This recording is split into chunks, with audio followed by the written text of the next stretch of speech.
Amigos de En Perspectiva, establecemos contacto directo hasta París, Francia, con la analista eh, Politóloga y doctoranda. politóloga. ¿Y qué más? Y Politóloga. doctoranda. Ah, estamos hablando de Claire Nevache. Claire, buen día, ¿cómo está usted? Hola, muy buenos días, Guillermo, ¿cómo está? Muy buenos días a ustedes y a la audiencia. ¿Qué hora es allá en París ahora mismo, Claire? Ahorita mismo son casi las 3 de la tarde, De 7 horas. así es. Muy bien. La invitación que te hemos hecho, estimada Claire, es porque en Francia se dio una votación histórica. Es más, un sorpresivo resultado. Alguien que vino de atrás para el primero y después el primero quedó de tercero en estas elecciones, en donde incluso el presidente Macron ha perdido el control del Parlamento francés. Hay muchos elementos que tienen que ver con esta Francia que le puso freno a la ultraderecha. La izquierda ha celebrado en las calles la victoria inesperada, pero ¿esto qué implicaciones tiene, Claire, para efectos no únicamente de Francia, sino de Europa? Muchas gracias, Guillermo, por la invitación y muchas gracias por la pregunta. Quisiera quizás empezar acotando una cosa que dijo y dar algo de contexto que creo que es bastante útil para entender la situación actual y cómo llegamos a estas elecciones. Lo primero que hay que decir es que el presidente Macron no tenía la mayoría en la Asamblea Nacional. De hecho, en la última elección legislativa, que fue justo después de la elección presidencial en el 2022, es la primera vez que en Francia ningún grupo político tiene la mayoría absoluta en la Asamblea Nacional. Normalmente, en toda la Quinta República, o sea, desde los años 50, siempre había un grupo que tenía la mayoría absoluta. Ese grupo podía ser el mismo partido que el presidente o podía ser la oposición, y en este caso, pues había lo que se llama un gobierno dividido, pero siempre había una mayoría. Desde el 2022, esto cambió por los cambios que ha habido en el sistema de partidos. Ya no son dos bloques, que era el bloque de izquierda y el bloque de derecha, que eso no significaba que eran dos partidos, eran más partidos, pero había dos bloques importantes, sino que ahora son tres bloques los que son importantes en la Asamblea Nacional. El de izquierda, el de centro derecha, el grupo macronista, si se quiere, y la extrema derecha. Y eso generaba desde hace 2 años una situación muy compleja, porque nadie tenía la mayoría absoluta y por lo tanto era muy difícil gobernar, muy difícil hacer pasar leyes, reformas, etcétera. Y por lo tanto había que negociar cada reforma, muchas reformas muy importantes, como por ejemplo, recordarán la reforma de jubilación que generó un movimiento social muy grande el año pasado. Nada de eso podía pasar por ley, tenía que pasar por decreto, era muy, muy complicado. Eh, en junio de este año, a inicio del mes, el 9 de junio, hay elecciones europeas.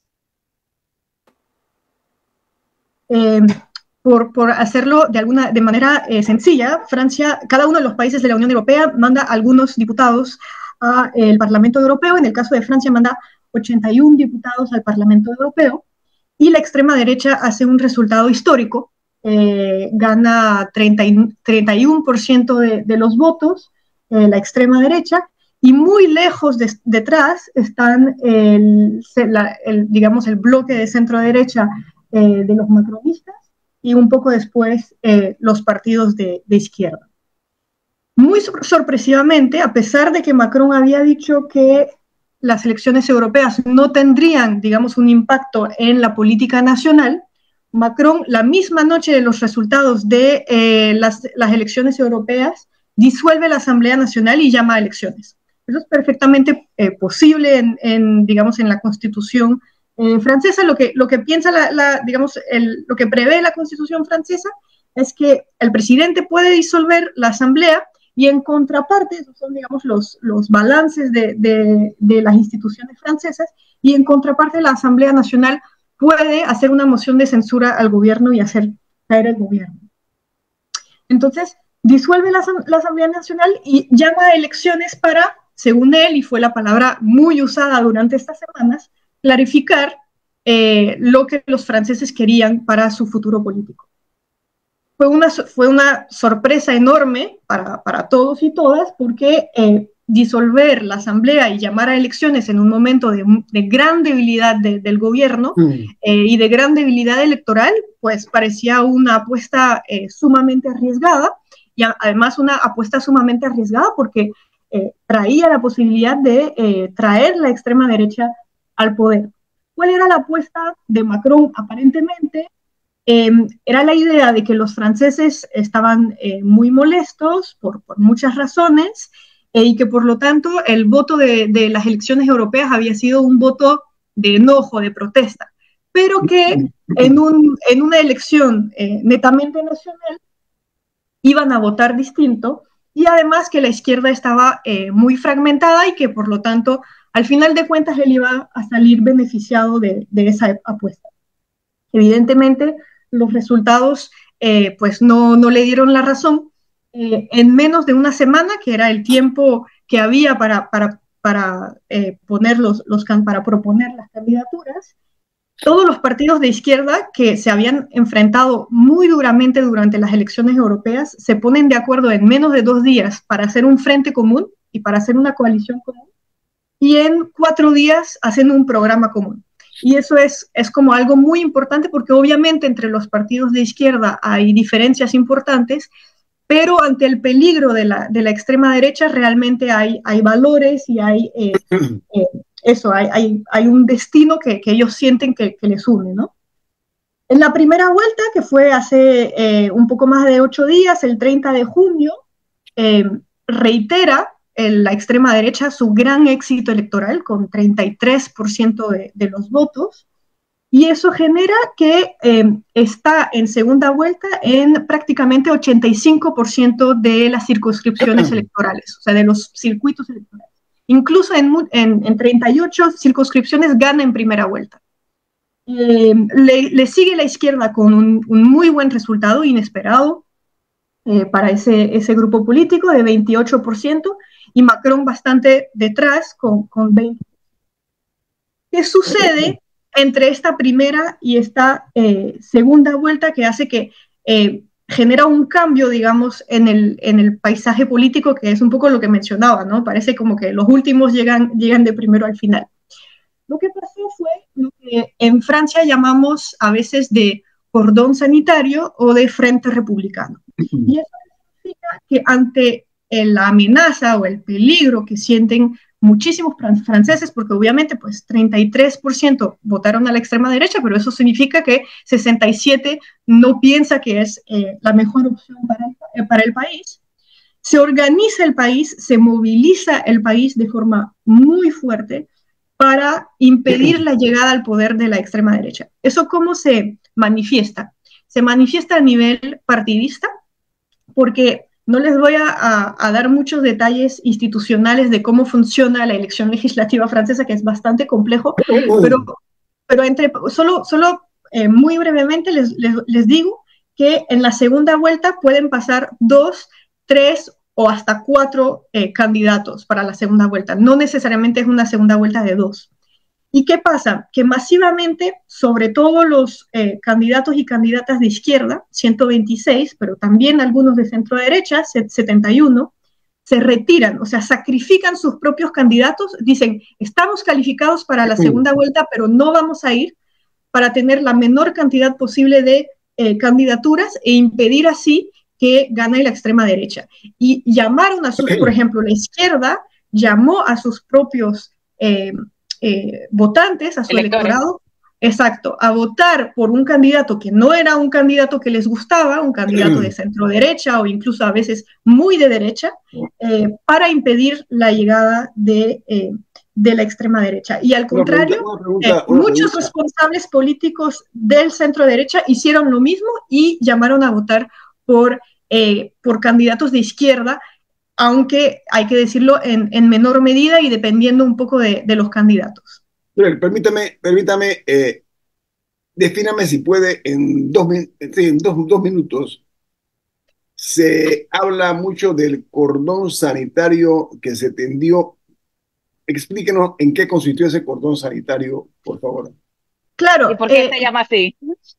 claro, bueno, la idea en Francia realmente eso es un poco una traducción española, o sea, en español, mejor dicho. En Francia más bien se habla de Frente Republicano.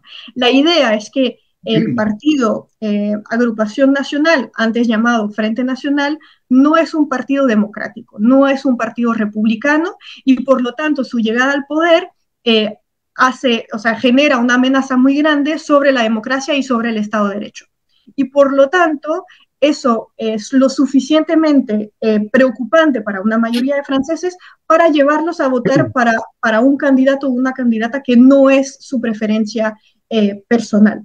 Y eso, como le explicaba, digamos, se reflejó en términos partidistas, de partidos que retiraron sus candidaturas para beneficiar otros partidos considerados por ellos sí republicanos, y también una movilización histórica del electorado, de personas que fueron masivamente a votar, y cuando digo masivamente a votar van a ver que voy a poner inmediatamente un matiz, es mucho menos que las cifras de participación que conocemos, por ejemplo, en Panamá, pero en segunda vuelta la participación fue del 66.6% de los inscritos, y eso es 20 puntos más que en 2022, 20 puntos, y tienen que tomar en cuenta que es una elección en julio, que estamos en pleno mes de verano y de vacaciones escolar.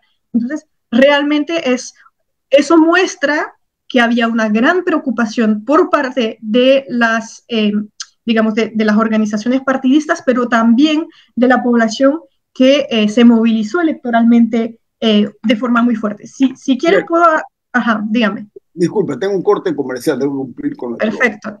Al regreso, Camila le tiene una pregunta y me imagino que el doctor Noriega también, así que no se vayan porque viene más. Esto es En Perspectiva, un programa gente inteligente como usted.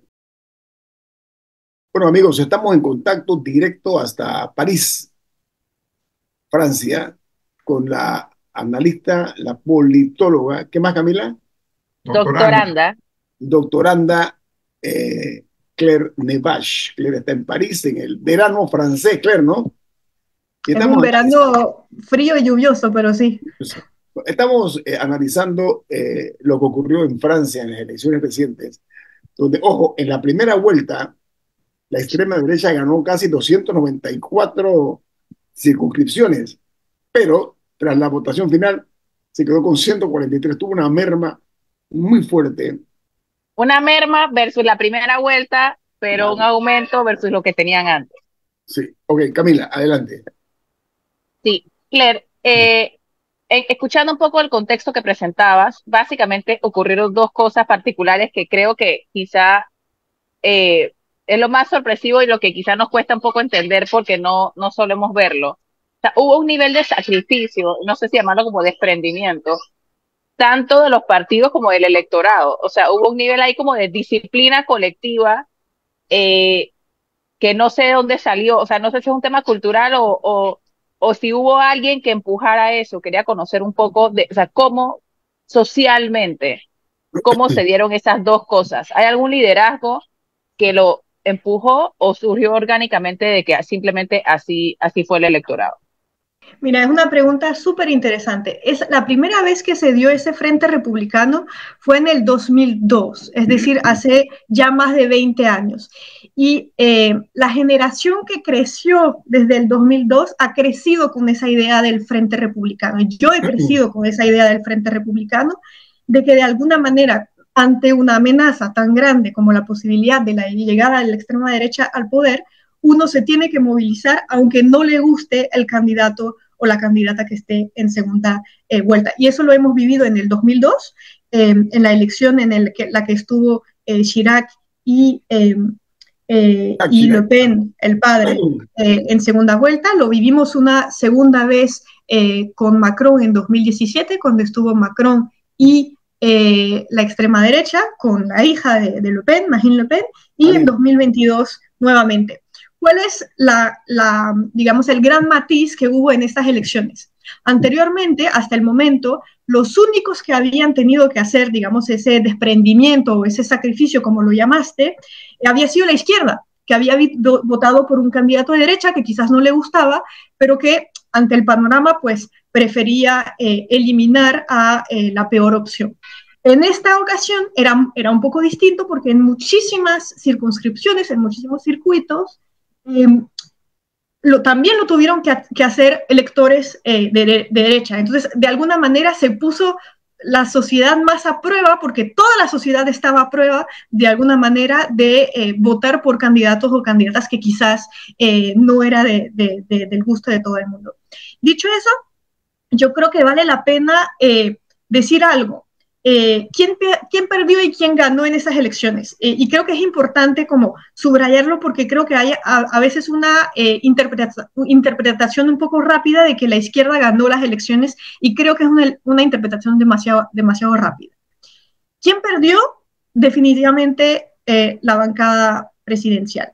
Pasaron de 245 diputados y diputadas a 148. Realmente tienen una bancada ahora bastante reducida y necesariamente van a tener o que hacer alianzas o que dejar gobernar a otro grupo y Macron va a tener que tener lo que en Francia llamamos de cohabitación, es decir, él es de un partido y su primer ministro o su primera ministra probablemente tendrá que ser de otro partido. ¿Quién ganó? Pues yo creo que nadie, realmente. Hay dos grupos que aumentaron mucho su cantidad de diputados y diputadas. La izquierda tiene más diputados que nadie, es cierto, es decir, es el primer grupo dentro de la Asamblea Nacional, pero ojo, la izquierda no es una bancada, son muchas bancadas. Hay tres partidos grandes, la Francia Insumisa, que es de izquierda radical, digamos, los ecologistas y el Partido Socialista. Y luego algunos partidos más pequeños. Pero la bancada más grande es la de la extrema derecha, que es un solo partido, y que pasó de 89 a 143 diputados y que es, digamos, la bancada más grande que han tenido históricamente en Francia. Jamás habían tenido una bancada tan grande.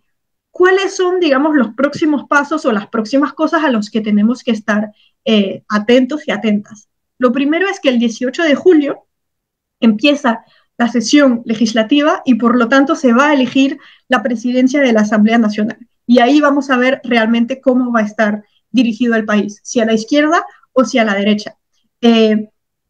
La forma de escrutinio de la presidencia de la Asamblea Nacional, por ahora no podemos excluir de que la extrema derecha pueda elegir el presidente de la Asamblea Nacional. Aún es una posibilidad. Por eso hay que tener bastante cautela. Lo segundo es el primer ministro o la primera ministra. Y ahí no hay fecha legal. Y es muy interesante porque todos los partidos están muy apurados para tratar de proponer nombres, pero parece ser que Macron va, como decimos, a jugar el reloj.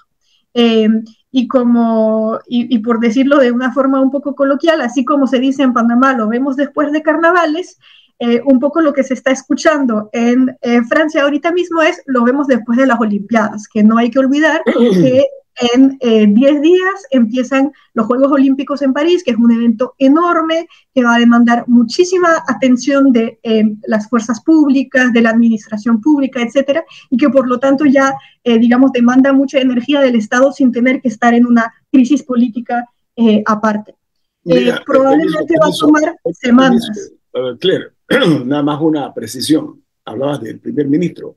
El primer ministro de Macron acaba de dimitir. Eso es significativo, ¿no? Yo creo que es significativo, pero el presidente no ha aceptado la renuncia. Claro, él está todavía para estabilizar, es lo que he entendido, ¿no? Doctor Noriega, su opinión acerca de lo que está ocurriendo en Francia. Sí, es un tema sumamente complejo. Yo quería que la doctoranda Nevash, profesor doctor Nevash, nos informara a la población panameña, a la población inteligente, ¿qué fue el disparador de este voto tan grande de la ultraderecha? ¿Fueron los chalecos amarillos? ¿Fue el tema de los migrantes? ¿Fue el tema de Ucrania? ¿Fue el tema del cambio climático? ¿Qué fue lo que disparó eso? Mire, uno de los temas de mayor preocupación de la población panameña ahorita mismo, si miramos las encuestas y si miramos los temas de campaña, han sido los temas de poder adquisitivo. Hace digamos, los salarios mínimos no están ya alineados con la inflación. La inflación de los últimos años ha hecho que ha habido una erosión del poder adquisitivo de los trabajadores y las trabajadoras. Y por otro lado, el tema de los servicios públicos, en particular de salud y de educación, que han desmejorado muchísimo, producto precisamente, digamos, de las políticas fiscales de los últimos años, que ha erosionado las capacidades del Estado. Digamos, la capacidad fiscal del Estado ha disminuido mucho desde los dos gobiernos Macron y por lo tanto, pues mecánicamente, de alguna manera, los servicios públicos, no solamente en los dos últimos gobiernos, pero han ido desmejorando muchísimo.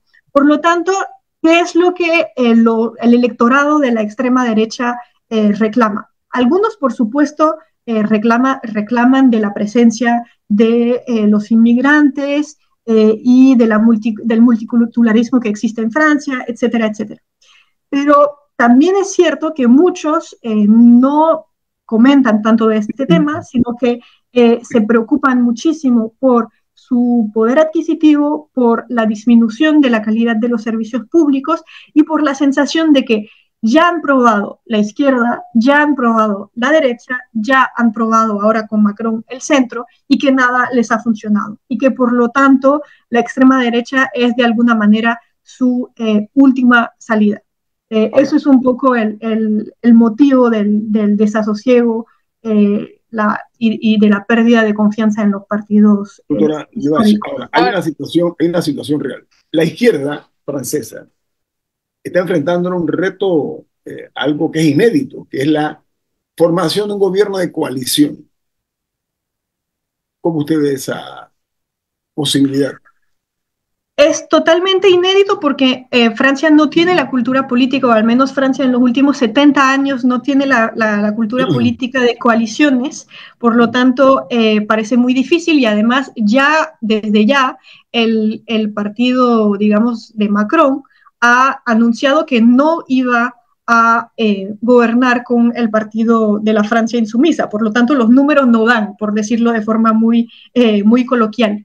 Y todo lo que uno lee en los últimos días parece indicar que Macron tiene la voluntad de más bien gobernar con la derecha y por lo tanto no aceptar la propuesta que la izquierda en ese momento está concertando, es decir, la propuesta de un primer ministro, pero sin embargo Macron parece decidido a seguir dirigiendo el país a la derecha, lo cual será muy difícil en caso de que no quiera gobernar con RN, porque nuevamente los números no dan.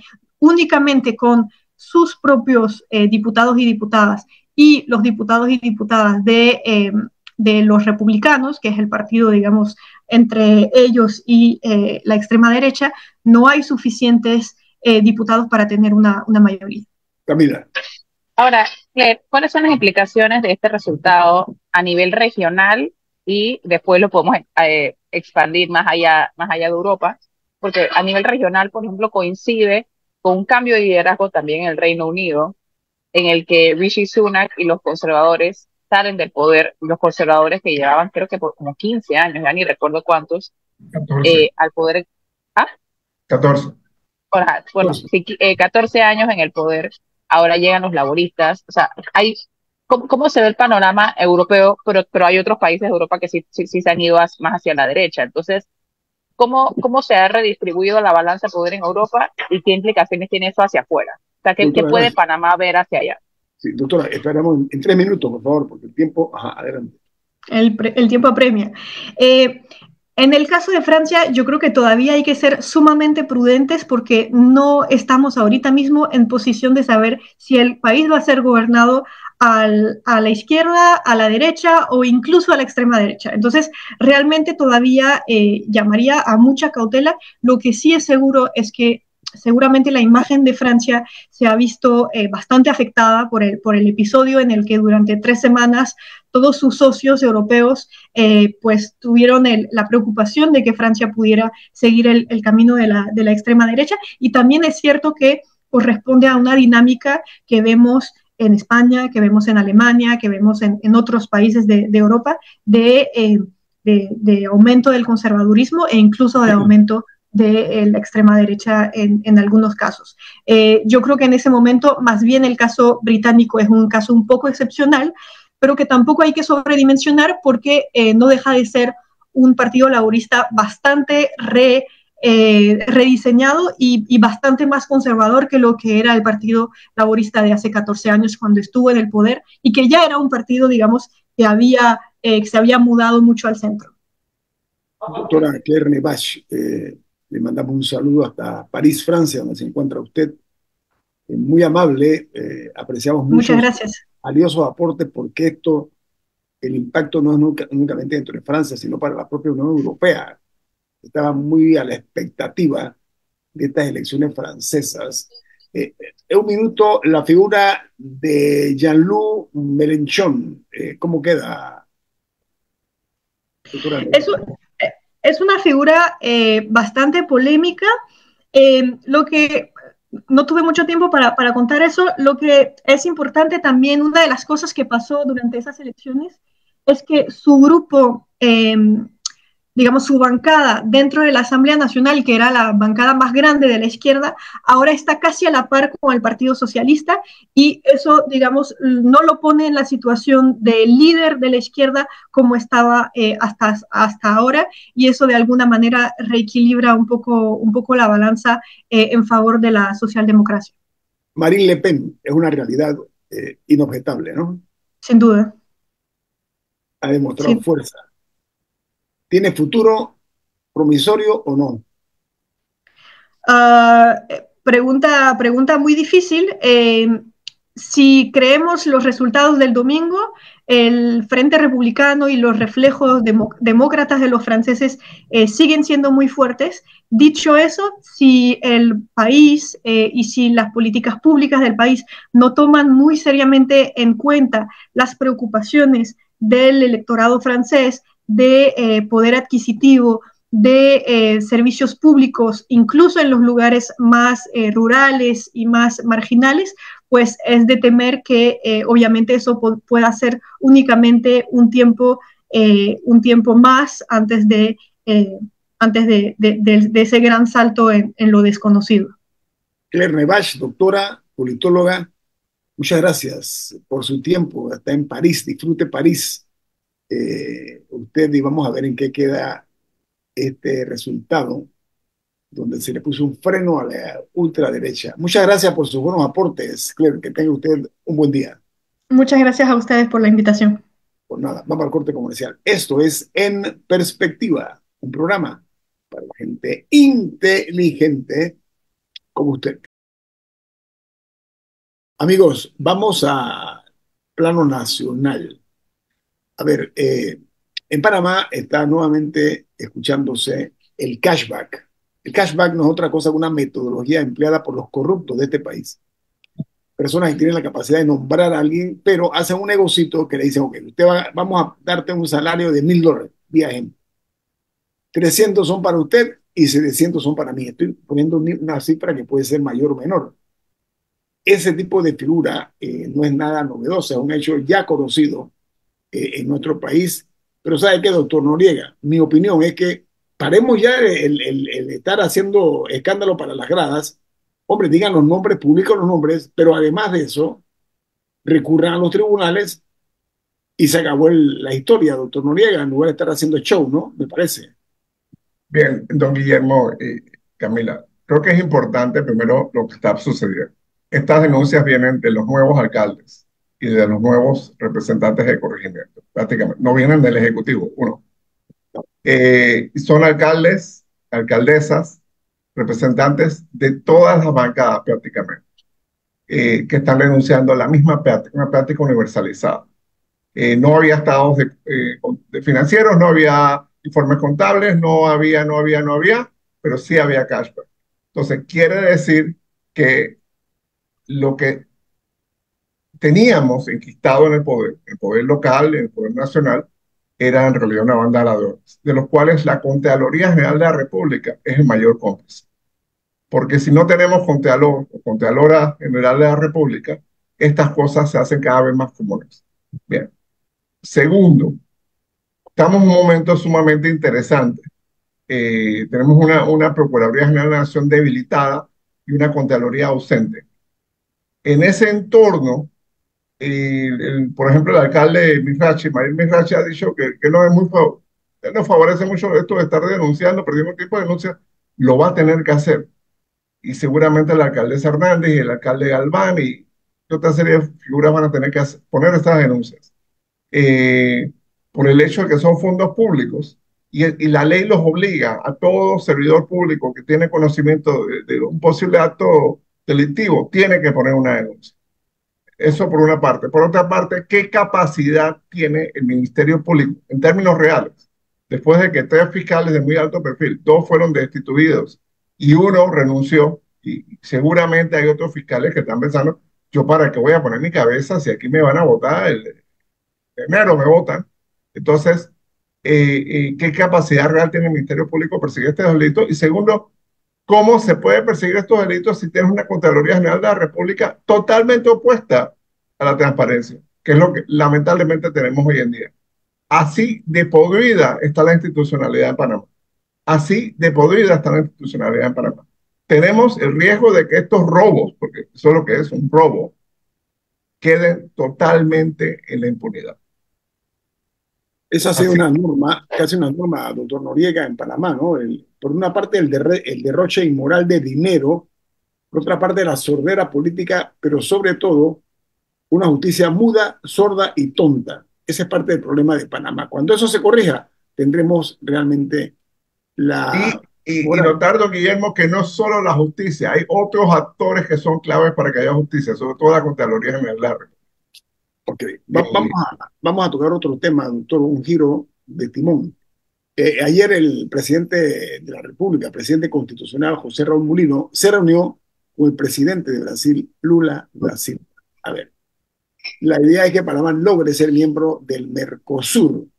Eh, es un paso grande, doctor Noriega, pero además acercarse a un presidente como Lula, que es el que preside un gobierno, uno de los gigantes, tal vez el mayor de los gigantes del Cono Sur, ¿no? sí, es más, la mayor economía de América Latina es la de Brasil. Ujú. Ese paso en esa dirección, pero también aparentemente cuenta con las simpatías de otros jefes de Estado suramericanos. Entonces, la idea es una consolidación de la cooperación bilateral, me imagino yo, porque el presidente Mulino habló de referirse al sector agropecuario, agrícola, y una asistencia por parte de Brasil, doctor. Es muy esperanzador, ¿no? Sí, pero tenemos que aprender a leer, digamos, entre líneas. Ubiquémonos en los años 90. José Raúl Mulino Quintero era canciller de la República. Fue el que no, en un sentido voto, lideró la integración de Panamá con Centroamérica. Nos metió en SICA, nos metió en Parlacén, nos metió en CIECA, nos metió en el CISCA, nos metió en un montón de organizaciones, porque Panamá quedó aislada después. Volvemos a estar en una época casi una invasión, porque lo que tenemos en institucionalidad prácticamente parece que hubiera pasado un terremoto con un huracán y una invasión a la vez. Eh, entonces, Mulino sale a buscar nuevos mercados. Favorablemente con Lula, por un lado, hay intereses en común. Lula era presidente cuando Martinelli fue presidente y trajo de la mano a Odebrecht, y trajo de la mano aquello manada brasileña. Así que hay intereses en común, hay vínculos en común. Y segundo, Argentina se quiere salir de Mercosur. Argentina se quiere salir de Mercosur consiguió Milei, para empezar a hacer tratados de libre comercio con Estados Unidos, con China, con Japón, con Canadá, con un montón de países por su lado. El señor Milei apuesta a que a Argentina le iría mucho mejor fuera de Mercosur que dentro de Mercosur, porque básicamente lo que Argentina podía vender dentro de Mercosur ya lo vende, y lo que Argentina podía obtener más barato dentro de Mercosur ya lo obtiene. Entonces está buscando cómo dinamizar su economía, buscando nuevos mercados. De alguna forma Lula está tratando de salvar Mercosur, inyectando sangre nueva, buscando nuevos aliados. Y me imagino que la narrativa de traer a Mulino, y seguramente vendrán Costa Rica y Dominicana, vendrán detrás, idea de la organización. Segundo, hay un tema de balance ideológico. El presidente José Ramón Molino se declaró de centro izquierda, lo que debe haber conmovido los cimientos de la Internacional Socialdemócrata, de la Internacional Socialista, en fin, una serie de instituciones que defienden los cánones de lo que es izquierda o lo que es centro izquierda. Porque hay un paquete ideológico, hay un paradigma ideológico de lo que representa ser centro izquierda en el mundo occidental actualmente. Una cierta concepción sobre los derechos humanos, sobre los derechos de la mujer, sobre los derechos de los colectivos LGBTQ, sobre el cambio climático, sobre la propiedad estatal de ciertas entidades productivas, en fin. Okay. Creo que ante la realidad económica, tenemos una economía que en los últimos 4 años duplicó la deuda pública, han disminuido los ingresos del Estado, etcétera. Creo que el señor Molino está buscando nuevas fuentes de financiamiento, nuevas fuentes de inversión, nuevas fuentes de todo. Y bueno, es meritoria esa exploración con Brasil. Brasil tiene una industria agropecuaria muy poderosa y tiene una institucionalidad de investigación y de asistencia agrícola envidiable. Fue copiada por Panamá en los años 70 durante el gobierno de Torrijos, pero bueno, eso devino en corrupción y devino otro poco de cosas. Pero el modelo brasileño agrícola ha sido bastante exitoso en casi todos los términos, menos en el tema ambiental, pero bueno, esa es otra discusión. Pero doctor, el presidente Molino sí declaró la posibilidad de un tipo de intercambio para fortalecer el sector agropecuario en Panamá en base a la experiencia brasileña. Eso es lo que se ha dicho, ¿no? Sí. Brasil, en particular, creo que hay 3 sectores donde nos ayudaría muchísimo. El sector del café, el sector de la caña de azúcar, quizás el sector de arroz, pero sobre todo el sector ganadero. Brasil ha modernizado muchísimo su ganadería. Recordemos, el señor Molino viene de Chiriquí, esos son sectores sensibles. Segundo, en Panamá hay una cantidad importante de especialistas, ingenieros, veterinarios, nutriólogos, tecnólogos, que estudiaron en Brasil en los años 70, precisamente en ese momento que el general Torrijos abre esa relación como un filón para traer a Panamá muchísima tecnología, muchísimo know-how, muchísimo transferencia de conocimiento. Es importante entender también que dentro de la visita de Molino a Mercosur hay una agenda financiera que ha sido visibilizada por los medios, que es la petición de que estos países apoyen a Panamá en la salida de las listas. Es decir, sumar a Brasil, por ejemplo, a que Brasil te respalde un foro internacional como la Unión Europea, como GAFI, como la OTE, tiene mucho peso. Tiene mucho peso, entonces el que un embajador de Brasil le hable al oído a la Unión Europea en Bruselas y le diga, mire, oye, traten mejor a Panamá. Ustedes saben que en realidad Panamá no es tan malo. Creo que eso ayuda un poco. Sí, yo creo que todo lo que nos abra mercados y nos fomente las relaciones internacionales, sobre todo relaciones internacionales con países latinoamericanos, los que hemos tenido tradicionalmente muy abandonados, siempre nos vamos detrás de estas utopías, ¿no? Vamos a hacer un TLC con Estados Unidos, vamos a hacer un TLC con China, o sea, y se nos olvida que los vecinos tienen usualmente mercados y tienen usualmente soluciones que nos pueden servir muchísimo a nosotros. Doctor, decía el presidente Molino que es la 5ª economía del mundo la que conforma el Mercosur. Vamos a dejarla por ahora así, porque tenemos que despedirnos porque viene la periodista Lorena Castillo con su programa Altavoz. Ha finalizado En Perspectiva, un análisis para las mentes inteligentes por los 107.3 de Omega Estéreo.